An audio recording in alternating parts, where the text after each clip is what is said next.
Assalamualaikum warahmatullahi wabarakatuh. Pada kesempatan kali ini, kami akan mempresentasikan peta tematik agama di 5 provinsi. Yang pertama, Provinsi Sumatera Barat, Sumatera Selatan, Sumatera Utara, Aceh, dan juga Provinsi Lampung, yang akan disajikan menggunakan teknologi QGIS. Melalui peta ini, kita akan melihat distribusi agama di wilayah tersebut, termasuk konsentrasi pemeluk agama di setiap provinsi. Teknologi QGIS ini memungkinkan kita untuk menyajikan data secara akurat dan informatif, memberikan gambaran yang jelas mengenai keberagamaan agama di wilayah Sumatera. Mari kita mulai presentasi ini untuk memahami lebih dalam mengenai persebaran agama di wilayah-wilayah tersebut.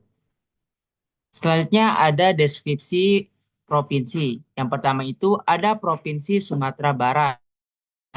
Terletak di Pulau Sumatera dengan ibu kota Padang dengan luas 42.120 km persegi dan penduduk sekitar 5,8 juta jiwa. Mayoritas beragama Islam dengan komunitas Kristen, Buddha, Hindu, dan juga Konghucu, dikenal dengan budaya Minangkabau dan keindahan alamnya.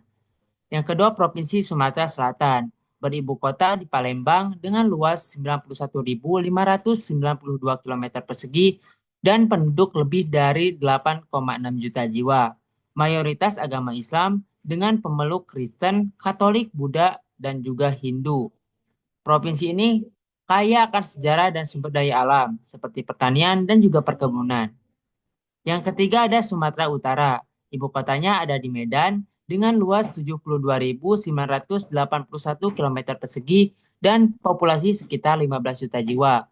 Mayoritas agama Islam dengan Kristen, Protestan, Buddha, Hindu, dan juga Konghucu.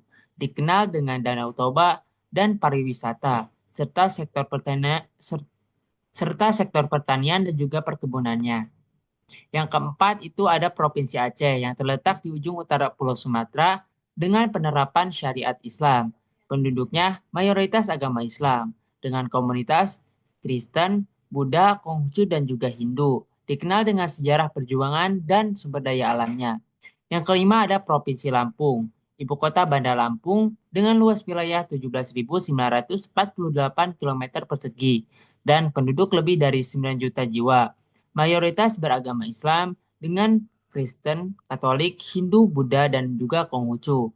Lampung ini merupakan pintu gerbang perdagangan dan memiliki sektor ekonomi berbasis pertanian.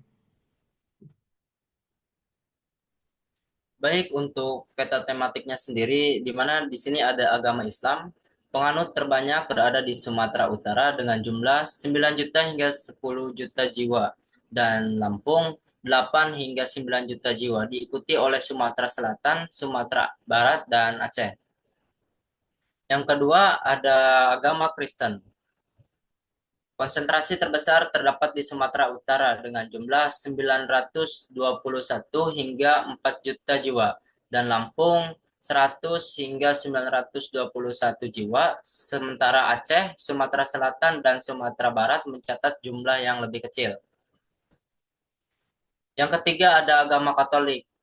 Dominasi terlihat di Lampung dengan jumlah 194 hingga 664 jiwa dan Sumatera Selatan 61.000 hingga 194 jiwa dengan jumlah lebih kecil di Sumatera Utara, Sumatera Barat, dan Aceh. Yang keempat ada agama Hindu. Persebaran penganut terbesar di Lampung dengan jumlah 60.000 hingga 127 jiwa. Disusul dengan Sumatera Selatan dengan jumlah 26.000 hingga 60.000 jiwa. Dengan jumlah yang lebih kecil di Sumatera Utara, Aceh, dan Sumatera Barat. Dan yang terakhir, yang kelima, agama Buddha. Populasi terbesar ada di Sumatera Utara dengan jumlah 123 hingga 348 jiwa. Dan Sumatera Selatan 41.000 hingga 123 jiwa, diikuti oleh Lampung, Aceh, dan Sumatera Barat. Jadi peta tematik ini menunjukkan pola distribusi penganut setiap agama berdasarkan hasil analisis data menggunakan SIG, memberikan visualisasi konsentrasi populasi yang inovatif untuk setiap wilayahnya. Selanjutnya saya akan menjelaskan langkah pembuatan peta tematiknya. Yang pertama pastinya kita harus mengumpulkan dan juga persiapan datanya. Yang pertama itu kita harus menyiapkan data vektornya. Ya, wilayahnya itu ada Provinsi Sumatera Barat, Sumatera Selatan, Sumatera Utara, Aceh, dan juga Lampung yang bisa didapatkan di repositori GitHub milik Yusuf Saifuddin. Itu formatnya dalam SHP atau GJSON. Nah, lanjut kita nyiapin data kependudukan yaitu berdasarkan kategori agama. Yang pertama itu ada agama Islam, Kristen, Katolik, Hindu, dan juga Buddha yang bisa kita dapatkan di GIS Dukcapil Kemendagri.co.id.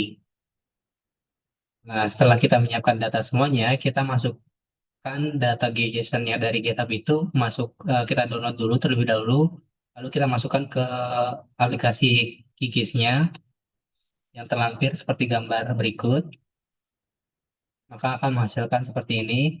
Lalu selanjutnya kita akan menggabungkan uh, merge data vektornya. Gabungan ini dilakukan untuk menjadi satu layer agar pengolahan biologinya analisis spesialnya lebih efisien dengan cara seperti berikut. Setelah kita masukkan semuanya, kita bisa running, maka akan menghasilkan layer merge ini. Selanjutnya kita pengisian data pada tabel atribut. Di sini kita masukkan distribusi penduduknya berdasarkan agama Islam, Kristen, Katolik, Hindu, Buddha, dan juga memasukkan atribut tahun, populasi, luas, dan juga GDP di setiap provinsinya. Itu ya, nilai-nilainya dengan jumlah penduduk dari masing-masing agama di setiap provinsi. Selanjutnya kita menyimpan file SHP yang telah jadi. Di sini hal ini membantu untuk meningkatkan efisiensi dan memastikan konsistensi dalam pemuatan data spasial. Nah, lalu selanjutnya kita masuk ke pengaturan properti dan juga simbiologi. Di sini untuk eh, disesuaikan menggunakan simbol dan juga warna berbeda untuk setiap kategori agama, misalkan agama Islam, Kristen, Katolik, Hindu, dan Buddha diberikan warna yang khusus untuk mempermudah visualisasi distribusi data pendudukan berdasarkan agama. Nah, selain itu juga di sini masih ada tambahan pengaturan seperti transparansi, skala, tata letak, dan juga lain sebagainya untuk menjadi lebih informatif dan juga estetis dan juga mudah dipahami oleh pengguna. Berikut adalah tata caranya seperti digambar, maka akan menghasilkan seperti yang terlampir. Nah, visualisasi akhirnya di sini menyajikan distribusi penduduk berdasarkan agama di 5 provinsi. Itu ada Sumatera Barat, Sumatera Selatan, Sumatera Utara, Aceh, dan juga Lampung. Nah, peta ini gambaran mendalam tentang variasi distribusi keagamaan di masing-masing wilayah, sehingga sangat berguna untuk menganalisis sosial serta perencanaan wilayah terkait aspek keagamaan. Dengan visualisasi ini, perbedaan distribusi antara agama dan antar provinsi dapat diidentifikasi secara jelas, membuka peluang untuk digunakan dalam berbagai kebutuhan penelitian, dan juga dinamika sosial budaya dan juga pembangunan wilayah.